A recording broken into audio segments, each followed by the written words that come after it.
Hi, welcome to my channel. Thanks for watching again. So today I want to talk about my experience over this past weekend at the BCI 2024 conference. And BCI stands for Black Christian Influencers. And this conference was led by the wonderful Miss Jackie Horbrook. You can follow her at Jackie the Educator. Again, that's Jackie the Educator. So I just want to talk about one of the speakers. Basically, it was a 2-day conference and we had panels throughout the day. And then I would call it intermission. In between the panels, we had guest speakers. One day it was Pastor Jerry Flowers. The next day it was Apostle Bryan Meadows. I'm going to be speaking on the message that Apostle Bryan Meadows did because it more closely lines with the topic of this channel. And you're probably wondering, well, what is the purpose of this channel if you're new here? So this channel is about building resiliency within you, increasing your courage so that you can confront your fears, and it's about pivoting through disruption. And when you do all these three things together, this allows you to manifest the dreams and goals that God has placed on the inside of you. So Apostle Bryan Meadows, his handle is It's Apostle B. That's his handle. He spoke about gifting. So, oh, one more thing about the conference. The Friday night we had BCI honors, which was really nice. It was honoring like the who's who of what's going on in the Black Christian influencer world. And it was almost like the Grammys. It was really, really nice. And then Saturday we had Apostle Osai, I believe that's how you pronounce her name.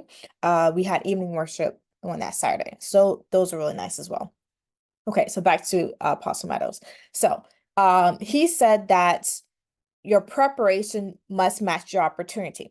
So he was saying when you have either a prolonged period of time in trials or when you face really great trials, it's because of the opportunity that's coming.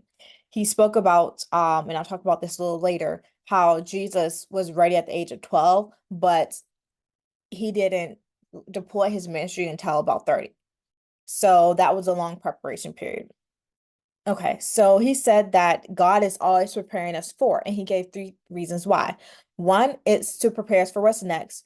Two is to prepare us for the answer to our prayer. And three is to prepare us for our assignment. He said that God doesn't release humans into the earth without gifts. So all of us come with gifts. What happens is, and I'm just adding this part, typically you have to work to develop those gifts, otherwise it's untapped potential. Okay, so he says that every gift goes through 3 stages, and the 3 stages are discovery, development, and revealing. So in the discovery phase, he says you need to take the time to discover who you are as a person, because if you don't, others will try to define you and they will confine you to whatever they say you are. They'll put a label on you. So you need to take this time to discover for yourself who you are. So when people try to come to you and confine you to their labels, you're able to reject that. Now, he also said during the discovery phase, this is not the time to deploy your gift. This is just you identifying who you are and your gifting, your calling. So stage 2, he talked about development. He said that gift development is more than gift mastery.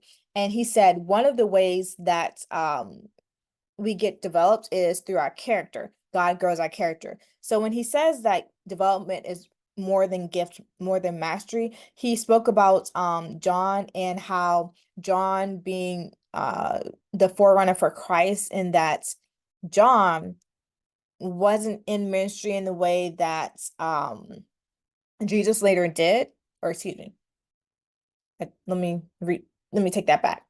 That example of John was more about making sure to know when your season in. He spoke about Joseph. Thank you. So Joseph was Joseph was Jesus, if you want to call him stepfather, since he wasn't his, he was his father, or he wasn't even really his, you understand what I'm saying.